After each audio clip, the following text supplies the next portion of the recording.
जीवनदास नाम का एक गरीब मदारी अपने बंदर मन्नू को नचाकर अपनी जीविका चलाया करता था। वह और उसकी स्त्री बुधिया दोनों मन्नू को बहुत प्यार करते थे। उनकी कोई संतान न थी, मन्नू ही उनके स्नेह और प्रेम का पात्र था। दोनों उसे अपने साथ खिलाते और अपने साथ सुलाते थे। उनकी दृष्टि में मन्नू से अधिक प्रिय वस्तु न थी।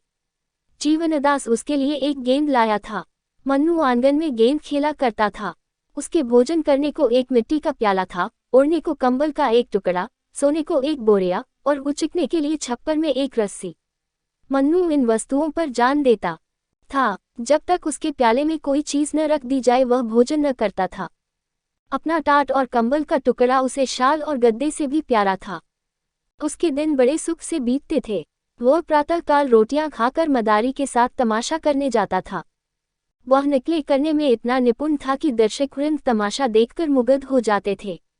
लकड़ी हाथ में लेकर वृद्धों की भांति चलता, आसन मारकर पूजा करता, तिलक मुद्रा लगाता, फिर पोथी बगल में दबाकर पाठ करने चलता। ढोल बजाकर गाने की नकल इतनी मनोहर थी कि दर्शक लोटपोट हो जाते थे। तमाशा खत्म हो जाने पर वह सबको सलाम करता था, लोगों के पैर पकड़कर पैसे वसूल करता था। मन्नू का कटोरा पैसों से भर जाता था। इसके उपरांत कोई मन्नू को एक अमरूद खिला देता, काई उसके सामने मिठाई फेंक देता। लड़कों को तो उसे देखने से जी ही न भरता था। वे अपने अपने घर से दौड़ दौड़कर रोटियां लाते और उसे खिलाते थे। मोहल्ले के लोगों के लिए भी मन्नू मनोरंजन की एक सामग्री थी। जब वह घर पर रहता तो एक न एक आदमी आकर उससे खेलता रहा। खोंचे वाले फेरी करते हुए उसे कुछ न कुछ दे देते थे। जो बिना दिए निकल जाने की चेष्टा करता उससे भी मन्नू पैर पकड़कर वसूल कर लिया करता था। मन्नू को अगर चिढ़ थी तो कुत्तों से। उसके मारे उधर से कोई कुत्ता न निकलने पाता था और कोई आ जाता तो मन्नू उसे अवश्य ही 2-4 कनेटियां और झापड़ लगाता था। उसके सर्वप्रिय होने का यह एक और कारण था। दिन को कभी कभी बुधिया धूप में लेट जाती तो मन्नू उसके सिर की जुएं निकालता और वह उसे गाना सुनाती। वह जहाँ कहीं जाती थी वहीं मन्नू उसके पीछे पीछे जाता था। माता और पुत्र में भी इससे अधिक प्रेम न हो सकता था। एक दिन मन्नू केजी में आया कि चलकर कहीं फल खाना चाहिए। फल खाने को मिलते तो थे पर वृक्षों पर चढ़कर डालियों पर उचकने, कुछ खाने और कुछ गिराने में कुछ और ही मजा था। बंदर विनोदशील होते ही हैं और मन्नू में इसकी मात्रा कुछ अधिक थी भी। कभी पकड़ धकड़ और मारपीट की नौबत न आई थी। पेड़ों पर चढ़कर फल खाना उसके लिए स्वाभाविक जान पड़ता था। यह न जानता था कि वहाँ प्राकृतिक वस्तुओं पर भी किसी न किसी की छाप लगी हुई है। जल, वायु, प्रकाश पर भी लोगों ने अधिकार जमा रखा है। फिर बाग बगीचों का तो कहना ही क्या। दोपहर को जब जीवनदास तमाशा दिखाकर लौटा तो मन्नू लंबा हुआ। वह भी मोहल्ले में चला जाया करता था, इसलिए किसी को संदेह न हुआ कि वह कहीं चला गया। उधर वह घूमता घामता खपरालों पर उछलता कूदता एक बगीचे में जा पहुंचा। देखा तो फलों से पेड़ लिदे हुए हैं। आंवला, कटहल, लीची, आम, पपीते वगैरह लटकते देखकर उसका चित्त प्रसन्न हो गया। मानो वे वृक्षी उसे अपनी ओर बुला रहे थे कि खाओ, जहां तक खाया जाए, यहाँ किसी तरह की रोक टोक नहीं है। तुरंत एक छलांग मारकर चहारदीवारी पर चढ़ गया। दूसरी छलांग में पेड़ों पर जा पहुंचा। कुछ आम खाए, कुछ लीचियां खाईं। खुशी होकर गुठलियां इधर उधर फेंकना शुरू किया। फिर सबसे ऊंची डाल पर जा पहुंचा और डालियों को हिलाने लगा। पके आम जमीन पर बिछ गए। खड़खड़ाहट हुई तो माली दोपहर की नींद से चौंका और मन्नू को देखते ही उसे पत्थरों से मारने लगा। पर या तो पत्थर उसके पास तक पहुंचते ही न थे या वह सिर और शरीर हिलाकर पत्थरों को बचा जाता था। बीच बीच में बागबान को दांत निकालकर डराता भी था। कभी मुंह बनाकर उसे काटने की धमकी भी देता था। माली बुदर घुड़कियों से डरकर भागता था और फिर पत्थर लेकर आ जाता था। ये कौतुक देखकर मोहल्ले के बालक जमा हो गए और शोर मचाने लगे। ओ बंदरवा लोए लाया, बाल उखाड़ू टोयटाया। ओ बंदर तेरा मुंह है लाल, पिचके पिचके तेरे गाल। मर गई नानी बंदर की, टूटी टांग मुछंदर की। मन्नू को इस शोरगुल में बड़ा आनंद आ रहा था। वह आधे फल खा खाकर नीचे गिराता था और लड़के लपक लपक चुन लेते और तालियां बजा बजा कर कहते थे, बंदर मामू और कहाँ तुम्हारा ठौर। माली ने जब देखा कि यह विप्लव शांत होने में नहीं आता तो जाकर अपने स्वामी को खबर दी। वह हजरत पुलिस विभाग के कर्मचारी थे। सुनते ही जामे से बाहर हो गए। बंदर की इतनी मजाल कि मेरे बगीचे में आकर ऊधम मचावे। बंगले का किराया मैं देता हूँ, कुछ बंदर नहीं देता। यहाँ कितने ही असहयोगियों को लदवा दिया। अखबार वाले मेरे नाम से कांपते हैं। बंदर की क्या हस्ती है। तुरंत बंदूक उठाए और बगीचे में आ पहुंचे। देखा मन्नू एक पेड़ को जोर जोर से हिला रहा था। लाल हो गए और उसी तरफ बंदूक तानी। बंदूक देखते ही मन्नू के होश उड़ गए। उस पर आज तक किसी ने बंदूक नहीं तानी थी, पर उसने बंदूक की आवाज सुनी थी, चिड़ियों को मारे जाते देखा था और न देखा होता तो भी बंदूक से उसे स्वाभाविक भय होता। पशु बुद्धि अपने शत्रुओं से स्वतः सशंक हो जाती है। मन्नू के पांव मानो सुन्न हो गए। वह उछलाकर किसी दूसरे वृक्ष पर भी न जा सका, उसी डाल पर दुबक कर बैठ गया। साहब को उसकी ये कला पसंद आई, दया आ गई। माली को भेजा, जाकर बंदर को पकड़ ला। माली दिल में तो डरा, पर साहब के गुस्से को जानता था। चुपके से वृक्ष पर चढ़ गया और हजरत बंदर को एक रस्सी में बांध लाया। मन्नू साहब को बरामदे में एक खंभे से बांध दिया गया। उसकी स्वच्छंदता का अंत हो गया। संध्या तक वही पड़ा हुआ करुण स्वर में कुकू करता रहा। सांझ हो गई तो एक नौकर उसके सामने एक मुट्ठी चने डाल गया। अब मन्नू को अपनी स्थिति के परिवर्तन का ज्ञान हुआ। न कंबल न टाट, जमीन पर पड़ा बिसूर रहा था। चने उसने छुए भी नहीं। पछता रहा था कि कहाँ से फल खाने निकला। मदारी का प्रेम याद आया। बेचारा मुझे खोजता फिरता होगा। मदारिन प्याले में रोटी और दूध लिए मुझे मन्नू मन्नू पुकार रही होगी। हाँ विपत्ति, तूने मुझे कहाँ लाकर छोड़ा। रात भर वह जागता और बार बार खंभे के चक्कर लगाता रहा। साहब का कुत्ता टामी बार बार डराता और भूंकता था। मन्नू को उस पर ऐसा क्रोध आता था कि पाऊं तो मारे चपतों के चौंधिया दूं, पर कुत्ता निकट न आता, दूर ही से गरज कर रह जाता था। रात गुजारी तो साहब ने आकर मन्नू को 2-3 ठोकरें जमाई। सुअर, रात भर चिल्ला चिल्ला कर नींद हराम कर दी, आंख तक न लगी। पच्छा, आज भी तुमने गुल मचाया तो गोली मार दूंगा। ये कहकर वह तो चले गए। अब नटखट लड़कों की बारी आई। कुछ घर के और कुछ बाहर के लड़के जमा हो गए। कोई मन्नू को मुंह चिढ़ाता, कोई उस पर पत्थर फेंकता और कोई उसको मिठाई दिखाकर ललचाता था। कोई उसका रक्षक न था, किसी को उस पर दया न आती थी। आत्मरक्षा की जितनी क्रियाएं उसे मालूम थीं, सब करके हार गया। प्रणाम किया, पूजा पाठ किया, लेकिन इस उपहार यही मिला कि लड़कों ने उसे और भी दिक करना शुरू किया। आज किसी ने उसके सामने चने भी न डाले और यदि डाले भी तो वह खा न सकता। शोक ने भोजन की इच्छा न रखी थी। संध्या समय मदारी पता लगाता हुआ साहब के घर पहुंचा। मन्नू उस देखते ही ऐसा अधीर हुआ, मानो जंजीर तोड़ डालेगा, खंभे को गिरा देगा। मदारी ने जाकर मन्नू को गले से लगा लिया और साहब से बोला, हुजूर, भूल चूक तो आदमी से भी हो जाती है, ये तो पशु है।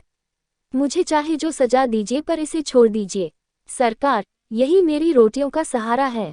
इसके बिना हम 2 प्राणी भूखों मर जाएंगे। इसे हमने लड़के की तरह पाला है। जब से यह भागा है, मदारिन ने दाना पानी छोड़ दिया है। इतनी दया कीजिए सरकार, आपका अकबाल सदा रोशन रहे, इससे भी बड़ा ओहदा मिले, कलम चाक हो, मुद्दई बेबाक हो। आप है सपूत, सदा रहे मजूबत, आपके बैरी को दाबे भूत। मगर साहब ने दया का पाठ न पढ़ा था। घुड़क कर बोले, चुप रह पाजी, टिटी करके दिमाग चाट गया। बंदर छोड़कर बाग का सत्यानाश कर डाला, अब खुशामद करने चले हो। जाकर देखो तो इसने कितने फल खराब कर दिए। अगर इसे ले जाना चाहता है तो 10 रुपया लाकर मेरी नजर कर, नहीं तो चुपके से अपनी राह पकड़। ये तो यही बंदे बंदे मर जाएगा, या कोई इतने दाम देकर ले जाएगा। मदारी निराश होकर चला गया। 10 रुपये कहाँ से लाता? बुधिया से जाकर हाल कहा। बुधिया को अपनी तरस पैदा करने की शक्ति पर ज्यादा भरोसा था। बोली, बस देख ही तुम्हारी करतूत, जाकर लाठी सी मारी होगी। हाकिमों से बड़े दांव पेंच की बातें की जाती हैं, तब कहीं जाकर वे पसीजते हैं। चलो मेरे साथ, देखो छुड़ा लाती हूँ कि नहीं। ये कहकर उसने मन्नू का सब सामान एक गठरी में बांधा और मदारी के साथ साहब के पास आई। मन्नू अब की इतने जोर से उछला कि खंभा हिल उठा। बुधिया ने कहा, सरकार, हम आपके द्वार पर भीख मांगने आए हैं, ये बंदर हमको दान दे दीजिए।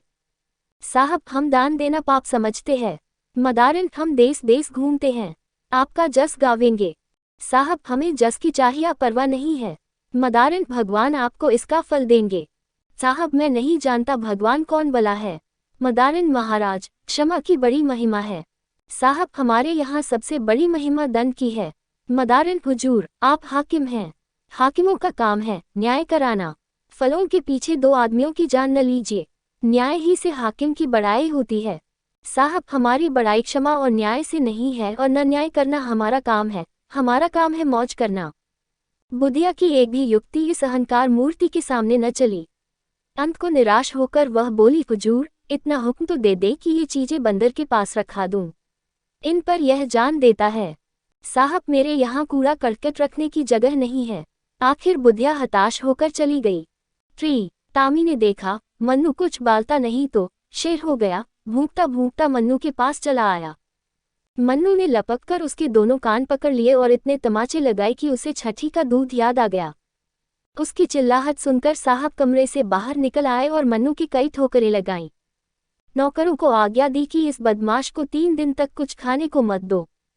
संयोग से उसी दिन एक सर्कस कंपनी का मैनेजर साहब से तमाशा करने की आज्ञा लेने आया। उसने मन्नू को बंधे रोनी सूरत बनाए बैठे देखा तो पास आकर उसे पुचकारा। मन्नू उछलकर उसकी टांगों से लिपट गया और उसे सलाम करने लगा। मैनेजर समझ गया कि यह पालतू जानवर है, उसे अपने तमाशे के लिए बंदर की जरूरत थी। साहब से बातचीत की, उसका उचित मूल्य दिया और अपने साथ ले गया। किंतु मन्नू को शीघ्र ही विदित हो गया कि यहाँ मैं और भी बुरा फंसा। मैनेजर ने उसे बंदरों के रखवाले को सौंप दिया। रखवाला निष्ठुर और क्रूर प्रकृति का प्राणी था। उसके अधीन और भी कई बंदर थे। सभी उसके हाथों कष्ट भोग रहे थे। वह उनके भोजन की सामग्री खुद खा जाता था। अन्य बंदरों ने मन्नू का सहर्ष स्वागत नहीं किया। उसके आने से उनमें बड़ा कोलाहल मचा। अगर रखवाले ने उसे अलग न कर दिया होता तो वे सब उसे नोचकर खा जाते। मन्नू को अब नई विद्या सीखनी पड़ी। पैरगाड़ी पर चढ़ना, दौड़ते घोड़े की पीठ पर 2 टांगों से खड़े हो जाना, पतली रस्सी पर चलना इत्यादि बड़ी ही कष्टप्रद साधनाएं थीं। मन्नू को ये सब कौशल सीखने में बहुत मार खानी पड़ती। जरा भी चूकता तो पीठ पर डंडा पड़ जाता। उससे अधिक कष्ट की बात यह थी कि उसे दिन भर एक कटघरे में बंद रखा जाता था जिसमें कोई उसे देख न ले। मदारी के यहाँ तमाशा ही दिखाना पड़ता था, किंतु उस तमाशे और इस तमाशे में बड़ा अंतर था। कहाँ वे मदारी की मीठी मीठी बातें, उसका दुलारा और प्यार, और कहाँ ये कारावास और डंडों की मार। ये काम सीखने में उसे इसलिए और भी देर लगती थी कि वह अभी तक जीवनदास के पास भाग जाने के विचार को भूला न था। नित्य इसकी ताक में रहता कि मौका पाऊं और निकल जाऊं, लेकिन वहां जानवरों पर बड़ी कड़ी निगाह रखी जाती थी। बाहर की हवा तक न मिलती थी, भागने की तो बात क्या। काम लेने वाले सब थे मगर भोजन की खबर लेने वाला कोई भी न था। साहब की कैद से तो मन्नू जल्द ही छूट गया था, लेकिन इस कैद में 3 महीने बीत गए। शरीर घुल गया, नित्य चिंता घेरे रहती थी, पर भागने का कोई ठीक ठिकाने न था। जी चाहे या न चाहे उसे काम अवश्य करना पड़ता था।